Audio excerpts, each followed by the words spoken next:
Hello everyone, আমি Ratul Shah and welcome to another video of The Collector Blog. আজকে আমরা কথা বলবো আমার সংগ্রহে থাকা রানী ভিক্টোরিয়া আমলের একটি কোট ফি সম্পর্কে।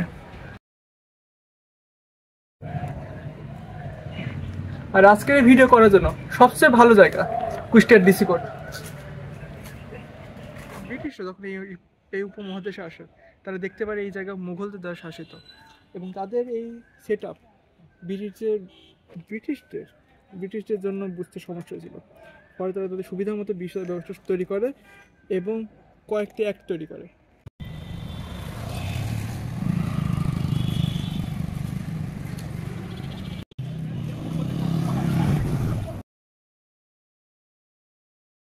ব্রিটিশরা যখন এই উপমহাদেশে আসে তারা দেখতে পারে এই ভূখণ্ড মুঘলদের দ্বারা শাসিত এবং তাদের সেট আপ ব্রিটিশরা বুঝতে পারে না। ফলে তারা নিজেদের কোর্ট এবং নিজেদের কিছু শাসন ব্যবস্থা তৈরি করে। এখানে আমরা দেখতে পারি ব্রিটিশদের দ্বারা তৈরি দুইটি অ্যাক্ট যেটা এখনও বাংলাদেশে বিদ্যমান।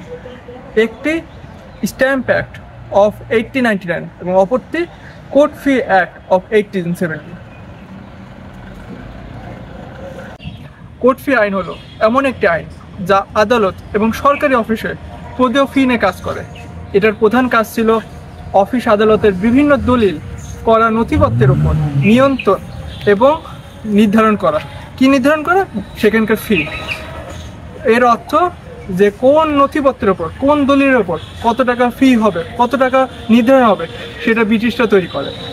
সেটাই কোর্ট ফি অ্যাক্ট অফ 1870। এবং আমরা এখন কথা বলবো স্ট্যাম্প অ্যাক্ট নিয়ে। স্ট্যাম্প অ্যাক্ট এমন একটি আইন যেখানে প্রত্যেকটি দলিল বা নথিপত্রের ওপর একটি শুল্ক আরোপ করা হয়। এই শুল্ক আরোপ সরকারের রাজস্ব আয়ে যোগ হয়। এখন আমরা কথা বলবো কেন এই কোর্ট ফির মাঝখানে এই ছিদ্রতা রাখা হয়েছে। এই ছিদ্রের একটি কারণ যে এটা একবার ব্যবহার করা হয়ে গেছে, যেন কোনো জনগণ বা কোনো দুষ্কৃতিকারী এটাকে পুনরাবৃত্ত না করতে পারে। এই জন্য পুরনো সময় থেকে এখানে মধ্যে পিন আপ করা হয় অথবা একটি ছিদ্রের মাধ্যমে নির্দেশ করানো হয় যে এটি ব্যবহৃত হয়ে গেছে। এটাই ছিল আজকের স্ট্যাম্প।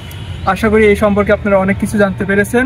যদি ভিডিওটি ভালো লাগে অবশ্যই ভিডিওতে লাইক করবেন, কমেন্ট করবেন এবং বন্ধুদের সাথে শেয়ার করবেন।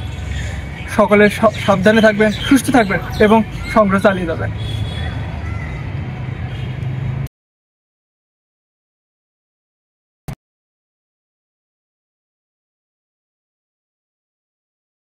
হ্যাঁ, ঠিক আছে। এটাই ভালো।